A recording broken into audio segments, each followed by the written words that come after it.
Konnichiwa from Keswick Village. This is the Rorschach Japan update from the 20th of August, 2024. A quick summary of what's going down in Japan.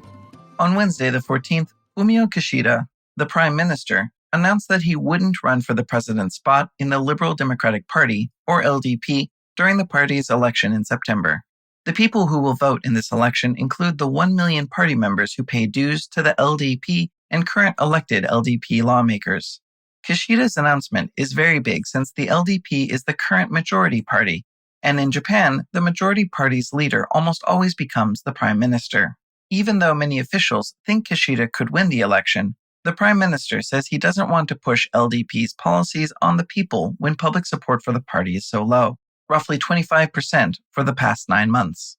Several politicians have announced their intention to run, including Shinjiro Koizumi, a former environmental minister, Yoko Kamikawa, the foreign minister, Taro Kono, the digital minister, and Takayuki Kobayashi, a former economic security minister. In other news, Osaka had a huge blackout on Thursday the 15th that knocked out power for almost 250,000 homes, 140 traffic lights, and 2 railway lines. The power outage made some trains up to 95 minutes late, which affected around 55,000 passengers. It also meant that many houses' air conditioning stopped working, which was rough since the morning's lowest temperature was 28 degrees Celsius, or 83 degrees Fahrenheit. Konsai Transmission and Distribution, the power operator, fixed the outage a few hours later, but is still investigating what caused it in the first place. Osaka wasn't the only place that had blackouts. Over the weekend, Typhoon Ampil passed by Tokyo and the Kanto region in northeastern Japan. Over 7,700 households didn't have power on Friday the 16th, but fortunately, they restored power the next day. Central Japan Railway stopped all bullet trains between Tokyo and Nagoya on Friday the 16th, and airlines canceled at least 68 domestic flights on Saturday the 17th. This affected popular tourist spots in the area and meant that many travelers had to change their vacation plans. Authorities issued evacuation orders in parts of Chiba and Fukushima prefectures and warned of landslides, flooding, and strong winds throughout the Kanto region. Moving on, authorities in Aikawa, Kanagawa Prefecture, just south of Tokyo, created a volunteer firefighting squad to help out foreign, non-Japanese-speaking residents during disasters.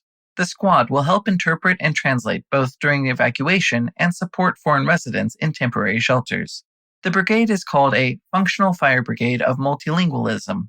It has members from Brazil, the Philippines, Cambodia, Vietnam, and Peru who speak various languages, including English, Portuguese, Tagalog, and more. Aikawa has a fairly large foreign population, with over 45 ethnicities. Officials hope this squad will help improve local disaster management and even inspire similar efforts across Japan. Speaking of multinational efforts, on Thursday the 15th, Mira Raphooper, a senior U.S. official, said that leaders from the U.S., Japan, and South Korea plan to hold another trilateral summit before the end of the year. Last August, they agreed to meet every year to keep the relationship between the three nations strong. Raphooper said these meetings are even more important when there are big political changes, like Kishida's decision not to run in the upcoming election. The U.S. administration hopes to keep the partnership strong, especially when it comes to issues like North Korea's nuclear and missile development. In an update to a previous story, the Meteorological Agency lifted its megaquake advisory on Thursday the 15th, but told people to stay alert just in case. They initially issued the advisory because they were worried that a recent quake in the Miyazaki prefecture might trigger a megaquake in the Nankai Trough. The government called on 707 municipalities in 29 prefectures to prepare for possible evacuation. However, since the agency didn't detect any major seismic activity in the subsequent week, they said the immediate danger had probably passed. That doesn't mean Japan was quake-free this week. A magnitude 5 and magnitude 4.7 quake hit Ibukari Prefecture, located in eastern Japan, on Monday the 19th. The Meteorological Agency said that it wouldn't cause a tsunami, but warned people to be alert for aftershocks later in the week. Magnitude 5 means that the shaking is enough to cause minor property damage or temporarily interrupt power or water supplies, but won't cause severe structural damage to modern earthquake-resistant buildings. In other news, police reported a huge increase in traffic accidents involving foreign drivers in rental cars near Mount Fuji. In 2022, there were only 46 car accidents with foreign drivers, but in 2023, there were 417. This year, there were 340 accidents by the end of June, double the amount from the same time last year. Fortunately, most accidents were fairly minor and involved cars hitting curbstones, fences, or other structures. Police said that the rise is probably because there are a lot more tourists with foreign driver's licenses renting cars in Japan now that the government has lifted pandemic restrictions. Police are asking rental car companies in the area to pass out flyers with Japanese traffic rules to promote safer driving. In health news, officials issued a level 1 alert for Mpox, formerly known as monkeypox, on Friday the 16th. Japan has a 4-level scale for health emergencies. Level 1 is the lowest and simply asks people to be careful about getting infected if they are traveling to countries listed in the alert.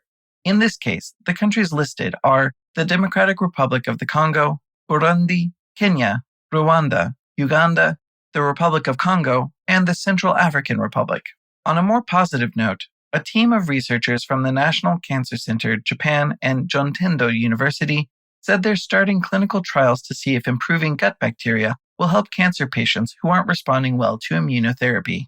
Immunotherapy is used to treat cancer patients, especially those with stomach or throat cancer, but it doesn't work well for everyone. Some studies showed it doesn't work on patients who had unbalanced gut bacteria.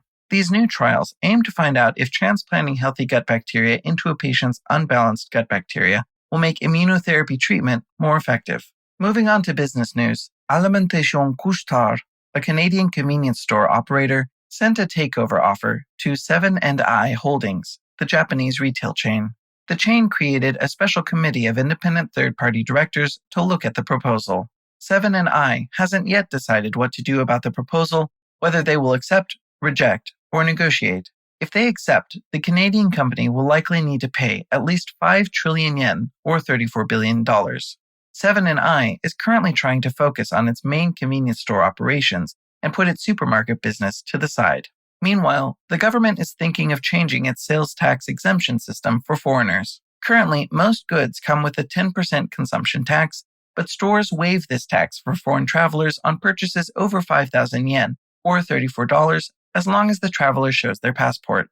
This system is easier than in other countries where tourists pay the tax up front and can later claim a refund as they're leaving Japan. However, after investigations found mega retailers like Takashimaya and Kintetsu had been waiving the tax for foreign residents as well, who should be paying the consumption tax, officials think they may have to change the system to prevent further abuse. Officials may change the system so it's similar to other countries, where everyone pays the tax and simply gets a refund at the airport. If they do, the changes will likely be included in the 2025 tax reform. And that's it for this week. Thank you for joining us. Before we leave, did you know that if you're listening to us on Spotify, you can leave comments or questions in the episode? There's a comment box right there. The comments are private by default, and we won't publish them. So if you want us to get back to you, share your email so we can contact you back. We'd love to hear from you. Put something in there. Go crazy. Mata ne.